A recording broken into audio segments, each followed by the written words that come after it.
Indian psychiatric society waste zone branch आणि पराग प्रतिष्ठान मुंबई यांच्या संयुक्त विद्यमाने आज आम्ही हा सोहळा उत्सव एकांकिका उत्सवाचा सोहळा निर्मित केला आहे. त्याचं मेन उद्देश हे आहे की मानसिक स्वास्थ्य, संवर्धन आणि संतुलन. म्हणजे आपण बघतोय की मानसिक स्वास्थ्याकडे जनजागरूकता ही होत नाही आणि लोक आपल्या मानसिक स्वास्थ्याकडे बघत नाही. तर कुठेतरी हा संदेश पोचला पाहिजे लोकांपर्यंत की स्वतः आपल्या मानसिकतेकडे बघा आणि वेळोवेळी समुपदेशन किंवा निदान करून घ्या आणि त्याबरोबर सक्षम व्हा. ही समस्या आली असं तुम्हाला केव्हा जाणवलं, असं तुम्हाला का वाटलं की ह्या समस्येबद्दल बोलायला हवं? बरं, ही समस्या आपल्या देशात अनेक वर्षांपासून आहे. त्याबरोबर आपल्या देशात अनेक गैरसमजुती प्रचलित आहेत. त्यामुळे काय होतं की लोकांना वाटतं की मानसोपचार तज्ज्ञाकडे न जाता आपण बुवा बावाकडे जाऊन आपला हा जो त्रास होतोय ना त्याचं समाधान करून घ्यायला पाहिजे. मग त्यामुळे मानसिक आजार वाढतात, विकृती वाढतात आणि आपल्या देशात बघितलं गेलं तर जवळजवळ 200 मिलियन लोक आजच्या तारखेमध्ये मानसिक रोगाने त्यांना बाधा झालेली आहे आणि त्यात मुख्य प्रमाणात नैराश्य आहे, चिंता आहे आणि व्यसन आहे. तसंच मुलांमध्ये अनेक प्रकारच्या विकृतीसुद्धा आता दिसून येत आहेत. त्यात मेन म्हणजे मोबाईल ॲडिक्शन हे दिसून येतं आहे, पॉर्न ॲडिक्शन येतं आहे आणि मुलांमध्ये आता कॅनॅबिस म्हणजे गांजा ह्याचं प्रमाण फार वाढलेलं दिसतंय. तर हे सगळे मनोविकार आहे हे लोकांना माहीत नाही आणि ह्याच्यावर उपचार आहे हेही माहीत नाही. तर कुठेतरी हे त्यांच्यापर्यंत पोचवायचं आहे की लक्ष द्या तुम्ही आणि वेळेत उपचार करून घ्या. अच्छा, हे जे तुम्ही प्रॉब्लेम सांगताय ते कोणत्या एजमध्ये अधिकतर दिसून येतं असं तुम्हाला वाटतं? म्हणजे तुमचा ओव्हरऑल जो अभ्यास केलाय त्यात तुम्ही तर मानसिक आजार प्रत्येक वयोगटात दिसून येतात. त्या अगदी लहान 3 वर्षाचं मूल असेल त्यामध्ये सुद्धा दिसतात आणि अगदी वयस्कर माणसांमध्ये पण दिसतात. पण वेगवेगळ्या प्रकारचे मानसिक विकार आपल्याला दिसून येतात. मुलांमध्ये आकांड तांडव म्हणा, चंचलता म्हणा, का बौद्धिक क्षमता कमी असल्याचे दिसून येते. तसेच व्यसन हल्ली दिसून येते का मुलांमध्ये खूप जास्त आक्रमक झाली आहेत मुलं हे दिसून येतात. 18 ते 30 वर्षाच्या मुलांमध्ये नैराश्य येतं. आत्महत्याचे प्रमाण आपल्या देशात खूप प्रमाणात आहे. म्हणजे प्रत्येक सेकंदाला आत्महत्या होते आणि आपल्या देशाचं हे आहे की 12 on 1 lakh पॉप्युलेशन आहे, वेअरएज global average is 9 on 1 lakh. तर आपला देश याच्यामध्ये सुद्धा पुढे आहे आणि कुठेतरी ह्याची जागरूकता झाली पाहिजे आणि आत्महत्या प्रिव्हेंट करता येते. त्यासाठी त्याचं वेळेत निदान होऊन त्याचा उपचार झाला पाहिजे. तर 18 ते 25 वयात तुम्हाला नैराश्य, चिंता, अनेक प्रकारचे सामाजिक ताण असू शकतात, वैयक्तिक ताण असू शकतात, रिलेशनशिप प्रॉब्लेम्स आहेत. तर हे सगळे प्रॉब्लेम्स आपल्याला ह्या वयोगटात दिसतात आणि जसे मिड लाईफ क्रायसिस म्हणतो 40 नंतर ते प्रॉब्लेम्स येतात. मग म्हातारपणात आपल्याला डिमेन्शिया, नॉर्मल एजिंग काय आहे का आपल्याला कुठेतरी एक पार्टनर हरवल्यावर एक जो बर्डन येतो ते सगळे प्रॉब्लेमसुद्धा आपल्याला दिसून येतात. आणि आता आपलं जसं लाईफस्टाईल चेंज झालं आहे आणि सगळ्यांची वयं वाढलेली आहेत. पण आपल्या देशात असं इन्फ्रास्ट्रक्चर नाही आहे की म्हाताऱ्यांसाठी किंवा बालकांसाठी अशा काही संस्था म्हणा का NGOज म्हणा का असं गव्हर्नमेंटकडून आपल्याकडे त्याची योजना एवढ्या प्रमाणात नाही आहे जसं आपण वेस्टर्न वर्ल्डमध्ये बघतो. शिक्षण क्षेत्रामध्ये आपण काही करू शकतो का? जसं लहानपणापासून जसं तुम्ही म्हणता 3 वर्षाच्या मुलापासून वयोवृद्धापर्यंत प्रॉब्लेम्स येतात, तर आपण शिक्षण पद्धतीमध्ये काही बदलाव करू शकतो? काही सजेशन आहे का तुमचं? शिक्षण आपल्याला कुठेतरी आता लाईफस्टाईल, ह्युमन लाईफ मॉडिफिकेशन्सवर आता ॲक्च्युली सगळ्या करिक्युलममध्ये ते इन्क्लूड केलेले आहे आणि ह्याची समजही दिली जाते.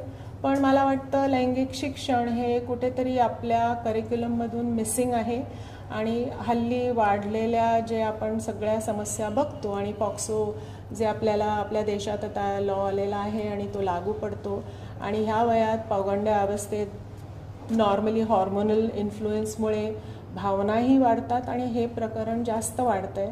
तर ह्याची कुठेतरी माहिती त्या मुलांना त्या वयोगटात दिली पाहिजे, ती पालकांकडून पण गेली पाहिजे, तसंच शाळेतून सुद्धा ती गेली पाहिजे. त्याबरोबर व्यसनाबद्दल सुद्धा माहिती दिली पाहिजे. आपण माहिती दिली म्हणजे मुलं ते करतील असं नाही आहे, पण त्यांना आपण सावध करतो, त्यांना दुष्परिणाम त्यांना आपण जेव्हा सांगतो ॲटलिस्ट ते सावध होतात. So all these kind of changes are necessary in our school education. हल्लीच तुम्ही कालच बघितलंय की त्यांनी नियम बदललेत आणि आता प्रायमरी मुलांना आपण 9 वाजता शाळा सुरू करणार आहोत. उत्तम निर्णय आहे, कारण हल्ली मुलं फार उशिरा झोपतात, म्हणजे ते 12 किंवा 1 किंवा 2 वाजता झोपतात आणि सकाळी 7च्या शाळेला जातात. तर झोप ही फार महत्त्वाची आहे कोणाचंही डेव्हलपमेंट होण्यासाठी. मैडम मैम ये जो कंपटीशन किया गया है इनके का और आज अवार्ड सेरेमनी हो रही है इसकी, तो इसके पीछे पूरा कॉन्सेप्ट क्या है, उद्देश्य क्या है? तो मैं अभी प्रेसिडेंट हो गई हूँ Indian psychiatric society west zone branch की, और ये मेरा ऑब्जेक्टिव रहा है कि मैं कम्युनिटी अवेयरनेस, पब्लिक एजुकेशन की तरफ पूरा जो मेरा ये साल है उसमें गंवा दूँ और एटलीस्ट लोगों को ये जानकारी दूँ कि मानसिक बीमारी क्या होती है, उसके लक्षण क्या होते हैं. इसलिए हमने थिएटर का ये मीडियम चूज़ किया है, बिकॉज थिएटर एकदम पावरफुल मीडियम है, उससे वो लोगों तक पहुंचता है और जो भी सिचुएशन दिखाई जाती है people feel that it is happening in their homes. तो उसका उद्देश्य यही था कि हम लोगों तक ये बात पहुंचाए कि मानसिक स्वास्थ्य के तरफ आप देखो. सिर्फ शारीरिक स्वास्थ्य उतना ज़रूरी नहीं है. अगर मानसिक स्वास्थ्य नहीं रहेगा तो वो शरीर भी कभी कभी काम का नहीं रहता है. तो जब तक आपका कॉन्फिडेंस, आपका सेल्फ एस्टीम और आप खुश नहीं रहते हैं, आप कोई भी क्रिया करने में सफल नहीं होते हैं. तो इसलिए ये विश्वास लोगों में दिलाना है कि अगर मानसिक स्वास्थ्य बिगड़ा है तो उसे हम ठीक भी कर सकते हैं और उसके बहुत सारे उपाय हैं. तो ये उन्हें पता लगना चाहिए और इस माध्यम का इस्तेमाल हमने इसलिए किया है और हमें बहुत खुशी हो रही है कि हमको बहुत अच्छा रिस्पांस मिला और बहुत सारे थिएटर ग्रुप्स आ गए ये परफॉर्म करने में. ये पहली बार हो रहा है कि हम मेंटल हेल्थ ऐसा थीम लेके 1 एक्ट ड्रामा कंपटीशन कर रहे हैं. आज का जो ये प्रोग्राम था, जो एकांकी का उत्सव जिसे बोला गया था, जिसमें एकांकी जो अपने मनोव्यापार पे जो बेस्ड हैं, ऐसे एकांकी यहाँ पे प्रस्तुत की गई थी. और इंडियन साइकेट्रिक सोसाइटी और पराग प्रतिष्ठान, इन दोनों संस्थान ने मिलके ये पूरे महाराष्ट्र से इनको बुलाया गया था और पूरे महाराष्ट्र से कोल्हापुर, नासिक, लातूर, बहुत सारी जगह से लोग आकर इस विषय पर कुछ कहना चाहते थे और ऐसी एकांकिकाएँ यहाँ पे प्रस्तुत की गई. और मुझे इस बात की बहुत खुशी है कि मैं यहाँ पे जज के तौर पे इनके साथ शामिल हुई थी, क्योंकि हमारे पूरे समाज में, हमारे भारतीय समाज में मनोविकारों को लेके बहुत ही अलग सी धारणाएं बनी हुई हैं. जैसे कि अगर कोई ऐसा बच्चा घर में होता है तो उसको पहले तो तंत्र मंत्र से या किसी अलग तरीके से उनको ठीक करने का ठेका लोग लेते हैं, घर के जो बड़े बुजुर्ग रहते हैं वो. लेकिन जैसे कि हम हमारे शारीरिक तौर पे जैसे हमको कोई प्रॉब्लम होती है, जैसे खांसी होती है, सर्दी होती है या कोई फ्रैक्चर होता है, तो जैसे हम लोग डॉक्टर के पास जाते हैं उस तरीके से मनोवैज्ञानिकों के पास या वो जो उपचार होते हैं उनकी तरफ लोग ज़्यादा जाते नहीं हैं. तो इनको लेके जो गलत धारणाएं हैं उनको अगर दूर करना हो तो इस मंच पे इस तरीके के कुछ नाटक, कुछ एकांकी अगर प्रस्तुत होते हैं, उन्हें लोग देखते हैं, तो उनकी मन की जो ये धारणाएं हैं वो बदलने में सहयोग होगा, ऐसे मुझे बिल्कुल लगता है. और उस तरीके के बहुत ही सशक्त ऐसी कुछ कहानियाँ आज लोगों ने आज प्रस्तुत की और मुझे बहुत अच्छा लगा. क्रम होता आणि माझ्या मतानुसार संपूर्ण भारतीय जी काही आमची ॲक्टिव्हिटी चाललेली असते नाटकाची एकांकिकेची, तर हा पहिला उपक्रम असा आहे की मनोरुग्ण म्हणा किंवा ज्याला मानसोपचारांची अत्यंत आवश्यकता आहे असे वेगवेगळ्या प्रकारचे 7 विषय आम्हाला इथे पाहण्यात आले. आम्ही ते पाहिले आणि त्यांचं मूल्यमापन करण्याची आम्हाला पहिल्यांदा संधी मिळाली. या संधीसाठी खरं तर मी मनापासून धन्यवाद व्यक्त करतो आणि अतिशय सक्षम सघन असे आविष्कार नाट्यानुभव आम्हाला पाहायला मिळाले. हा उपक्रम असा चालू राहावा आणि केवळ तो मुंबईपुरता मर्यादित न राहता महाराष्ट्रभर पसरला जावा आणि त्यातून जे काही फायनलसाठी अंतिम फेरीसाठी मंडळं निवडली जावीत आणि त्याचा एक वेगळा आगळा वेगळा महोत्सव साजरा व्हावा असं प्रामाणिकपणे वाटते. स्तुत्य उपक्रम आम्हाला इथे परीक्षक म्हणून काम करण्याची जी संधी मिळाली त्याबद्दल मनापासून ऋण व्यक्त करतो आणि थांबतो. धन्यवाद. सर, 2 परीक्षक थे यहाँ पर, तो बच्चों ने जो परफॉर्मेंस किया उससे क्या कहना?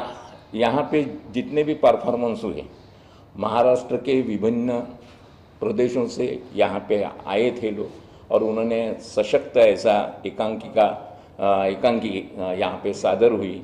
हर एक का प्रयास बहुत ही अच्छा था और हर कोई जो कोई सब्जेक्ट दिया था, जो विषय दिया था, तो वो विषय के बारे में उन्होंने अच्छी तरह सोचा है, अच्छी तरह क्या बोलते हैं उसको, ड्रामा जो है वो ड्रामा अच्छी तरह से प्रेजेंट किया है और बहुत बड़ी उम्मीद है ये लोगों के बारे में कि भविष्य में बहुत कुछ कर सकते हैं और करेंगे. धन्यवाद. देशमुख मानसोपचार तज्ज्ञ आहे आणि ह्या स्पर्धेचा एक जज म्हणून मला आज इथे बोलवण्यात आलं आहे. भारतीय मनोविकार संघटना आणि पराग प्रतिष्ठान ह्यांचा हा संयुक्त उपक्रम जो की जनमानसामध्ये मानसिक आरोग्याबद्दल जनजागृती निर्माण करणारा आहे, ज्यामध्ये कला आणि मानसिक आरोग्य ह्या दोन्ही गोष्टी जर एकत्र आल्या तर जनमानसामध्ये मोठा जनजागरण करू शकतं, भावनिक साक्षरता निर्माण करू शकते. हे या उपक्रमाने आम्हाला आज दाखवून दिलं. आज सादर झालेल्या सगळ्या एकांकिका ह्या अत्यंत सुरेख होत्या. यात सहभागी झालेले सगळे लेखक, दिग्दर्शक, अभिनय करणारे अभिनेते, आयोजक आणि प्रेक्षक ह्यांच्या सर्वांपर्यंत मानसिक आरोग्यापर्यंतची माहिती गेली आणि ह्यांच्या थ्रू मला वाटतं की समाजामध्ये ती पोहोचेल आणि मानसिक समस्यांना, मानसिक आजारांना जो लागलेला कलंक आहे तो नक्कीच ह्या माध्यमातून, ह्या उपक्रमातून कमी होण्याचा प्रयत्न होताना आम्हाला दिसतो आहे. असेच उपक्रम सुरू राहो आणि ह्या उपक्रमासाठी माझ्या खूप शुभेच्छा. धन्यवाद.